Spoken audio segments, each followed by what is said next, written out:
In 2006, Ethiopia made a grain illegal to sell abroad, and secrecy had nothing to do with the decision. The grain is called teff, grown in the Ethiopian highlands for roughly 3,000 years, longer than most nations. In the Amharic language, the word teffa means lost, and that single word eventually became the tiny grain's own name. It earned that name because one grain of teff is nearly impossible to see once it slips between two human fingers. 3,000 teff grains together weigh only 1 gram, roughly the same weight as a single paperclip on a scale. It takes about 150 teff grains just to match the total weight of a single kernel of ordinary wheat. Yet this nearly invisible seed is not a minor crop in Ethiopia, it is the most planted crop in the entire country. Ethiopian farmers cultivate teff across roughly 3 million hectares of land, planted again every single year. That is more farmland than Ethiopia dedicates to corn, more than it dedicates to wheat, more than any other crop grown. A country built its entire agricultural identity around a seed small enough to lose in a single handful of sand. Teff seeds are so small that farmers still separate the grain from its husk almost entirely by hand every harvest. Because the seed is so tiny, its outer bran layer and inner germ can never be milled apart from each other at all. That means teff flour is always whole grain by nature, since no refined version of teff has ever existed anywhere. Every nutrient the plant produces stays locked inside every single grain that eventually reaches an Ethiopian kitchen. The grain itself measures about 1 millimeter in length and about 0.6 of a millimeter across in width. Picture one single poppy seed sitting on a table. Then imagine something smaller still, and you are picturing teff. This is the plant that most people outside East Africa have never once seen, tasted, or heard properly named at all. And still, this nearly invisible seed produces some of the most nutrient-dense food ever measured in a cultivated grain. A crop this physically small should be a footnote in world agriculture, yet it built the diet of an entire nation. The question is not why teff is tiny. The real question is why something this tiny stayed hidden for so long from view. To understand that, you first have to understand exactly what teff built inside Ethiopia across 3,000 years. Teff flour becomes injera, a soft and spongy flatbread fermented for 2 to 3 days before it ever touches a pan. Injera is not a side dish in Ethiopia. It functions as the plate, the utensil, and the meal, all served in one piece. Every stew, every vegetable, and every piece of meat gets scooped up using small, torn pieces of this fermented bread. Fermenting teff batter for 2 to 3 days gives injera its recognizable soft texture and its distinctive sour bite. This single flatbread anchors nearly every meal eaten across Ethiopian households, in both rural villages and cities. Today, teff remains the daily staple food for more than 50 million people living inside Ethiopia alone right now. Roughly 6.5 million smallholder farmers across Ethiopia depend on this grain directly for their income. For these farming families, teff is not a wellness trend. It is the exact difference between eating and not eating. Teff also produces straw, and Ethiopian farmers feed that leftover straw to their cattle during the driest months. That same straw gets mixed with mud and used to plaster the walls of traditional Ethiopian grain storage buildings. One single plant is feeding people, feeding livestock, and helping build shelter, all inside the same growing season. Teff can be stored for roughly 3 years without losing its nutritional value, unlike most other cultivated grains.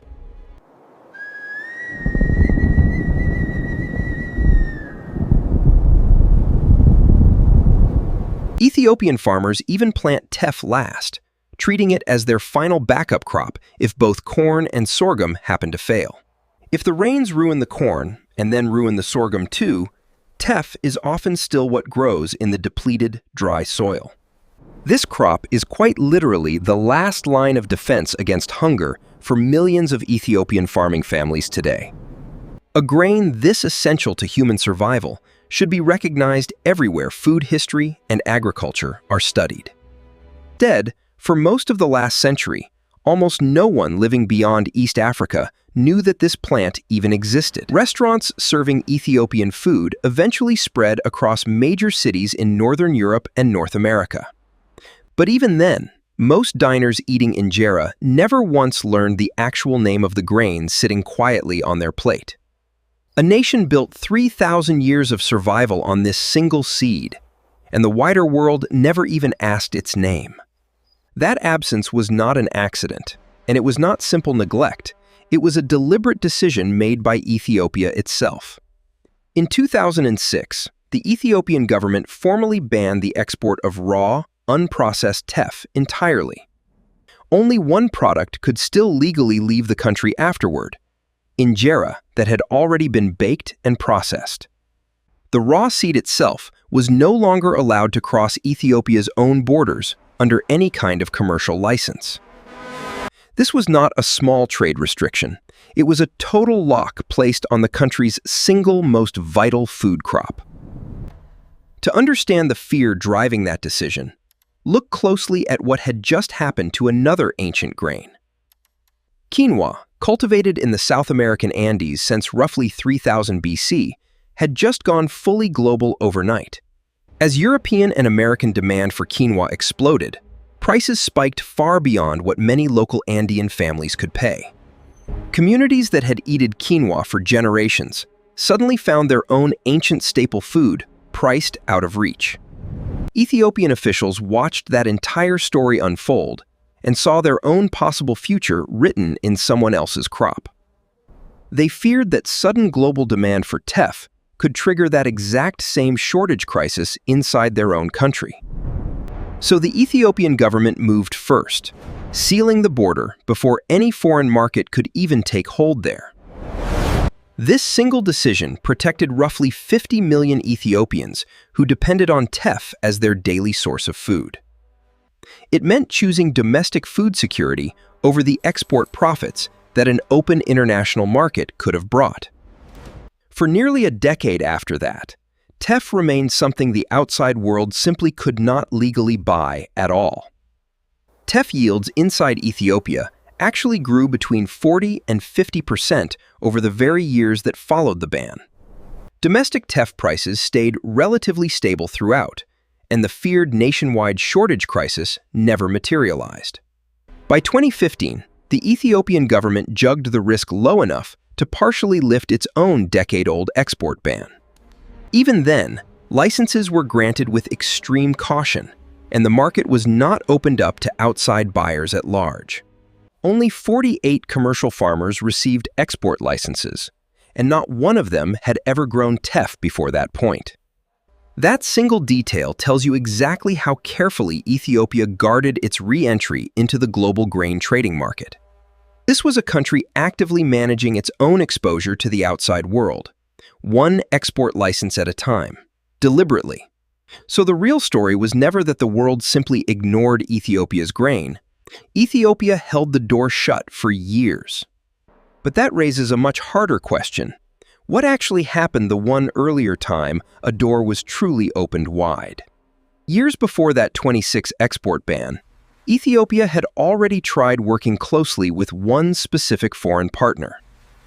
In 2003, a Dutch company called Health and Performance Food International entered a formal agreement. Their partner on the Ethiopian side was the country's own government-run Institute of Biodiversity Conservation. The plan was straightforward: bring a dozen teff strains into European markets and split the resulting profits evenly. On paper, it genuinely looked like the kind of respectful international partnership Ethiopia would want for its grain. But that same year, the Dutch company's chief executive quietly filed a personal patent directly related to teff. The patent claimed that his specific method of milling and storing teff flour was somehow legally unique to him. In 2007, he filed a second patent, expanding his legal claim over how the grain could be processed. These two filings gave one single man legal leverage over how an ancient Ethiopian staple could be sold across Europe. For a few years, the joint venture continued, and Teff products slowly reached shelves in Dutch and other stores. Then in 2009, the very company that had signed the original partnership agreement quietly went bankrupt. Bankruptcy dissolved the joint venture, but it did not dissolve the patents the executive personally still held. He walked away from the collapsed company, still legally holding valuable patent rights tied to Ethiopia's own grain. Freed from the original profit-sharing agreement, he kept the international marketing rights largely for himself. Over 5 full years of this so-called collaboration, Ethiopia received a total payment of just 4,000 euros. 4,000 euros in exchange for global marketing rights tied to a crop with 3,000 years of living history. That amount is roughly what a single average European office worker might earn in one ordinary calendar month. A nation's ancient food heritage had nearly been signed away for less money than one person's typical monthly salary. The executive later went further, suing a separate Dutch bakery company for allegedly infringing his Teff patent. The Dutch Patent Office eventually reviewed that entire claim and formally ruled the original patent itself invalid. Officials stated plainly that the milling and mixing methods described were simply general professional knowledge. The patent was voided, but the years of legal leverage it had already created along the way could never be undone. Ethiopia's government later stated its clear intent to hold the executive personally accountable under patent law. It also expressed a firm intent to reclaim full ownership over the international marketing of its own national grain. This business episode explains, more than any policy paper could, why Ethiopia sealed its border in 2006. One earlier attempt at opening up had already cost the country control over its own 3,000-year-old heritage. From Ethiopia's own perspective, the outside world had not simply ignored Teff, it had quietly tried to take it instead. So the wall built in 2006 was not paranoia. It was a direct and reasonable response to a very real betrayal. A tiny grain worth almost nothing by weight had somehow become worth fighting over inside European courtrooms. The lingering question became whether the outside world could ever again be trusted to approach this grain honestly. 2 decades later, that same outside world is approaching Teff again, but this time for a very different reason. This time, the pressure is not coming from health food marketing trends. It is coming from a rapidly changing climate. Farmers across multiple continents are now actively searching for crops that can survive increasingly unstable weather. Teff tolerates both waterlogged soil and extended periods of drought, conditions that destroy most other cereal crops.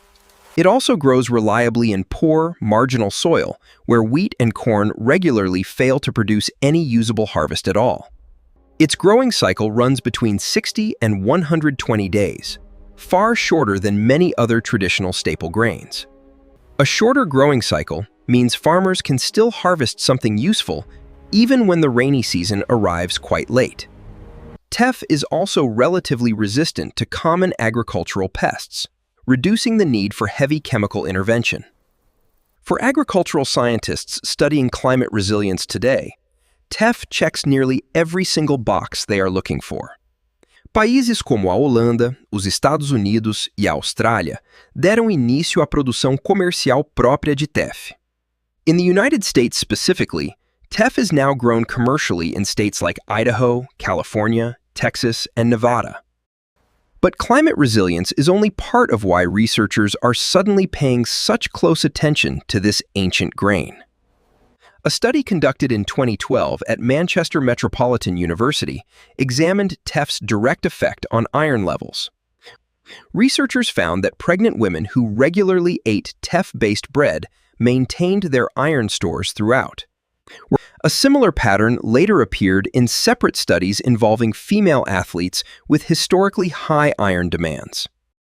Scientists believe that fermenting Teff flour before baking may improve how efficiently the human body absorbs its iron. Teff also carries about 9% protein by weight, along with notable levels of both phosphorus and magnesium. It provides manganese and copper as well, minerals that many refined grains lose during industrial processing entirely. Remember, teff cannot be refined the way wheat or rice can, so none of that natural nutrition is ever stripped away. Every one of these agricultural traits is now colliding directly with a global food system worried about its own future. Would you trust a country that was cheated once before to open its most valuable grain up to the world once again? That is the exact question quietly sitting underneath every new research paper being written about teff today. Global demand for gluten-free ancient grains has grown steadily as more consumers actively avoid wheat-based products. Teff fits that growing demand perfectly, since it has always been naturally gluten-free, long before that mattered. Smaller reference collections also exist in Israel and the United States, but Ethiopia remains the true genetic center. Any serious global effort to expand teff production still has to start with access to Ethiopian biodiversity itself. That single fact gives Ethiopia genuine leverage this time, leverage it did not fully have back in 2003. The country that once received only 4,000 euros now controls access to the exact diversity that science needs. Teff has quietly become Ethiopia's second most valuable cash crop, ranking just behind coffee in export earnings. Local Ethiopian farmers earn close to $500 million in annual income tied directly to this one grain.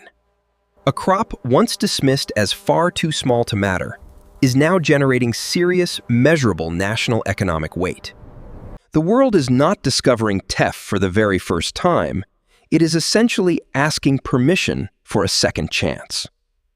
Whether that second chance unfolds differently than the first one depends entirely on what happens from here onward. Teff was never hidden from the world by simple accident, and it was never lost through ordinary, passive neglect. It was deliberately guarded by a country that had already watched one earlier partnership turn into exploitation. Every wall Ethiopia eventually built around this grain traces directly back to that one collaboration and its ending. And every reason the world now wants teff back traces directly to the same traits that let it survive for centuries. Drought tolerance, waterlogged resistance, and short growing cycles existed long before climate change made them useful. The grain itself did not change to meet this moment. The rest of the world simply caught up to what it always was. Its unbreakable whole grain structure, unable to ever be milled apart, mirrors something larger about Ethiopia itself. Some things resist being taken apart and sold off in pieces, whether that thing is a tiny seed or a nation's heritage. If teff is going to reach global tables again, it will have to happen through genuine partnership, not extraction. Ethiopia has already shown it will lock the door shut rather than let its heritage be quietly taken away again. A grain smaller than a poppy seed forced a government to act. If that surprised you, hit like before you scroll on. If this changed how you think about a grain you had never even heard of before today, that discovery is worth sharing. So here is the real question. What else are we quietly overlooking just because it happens to be small or unfamiliar? If you want to keep uncovering them, subscribe to Food History Uncovered. The next hidden grain is already waiting.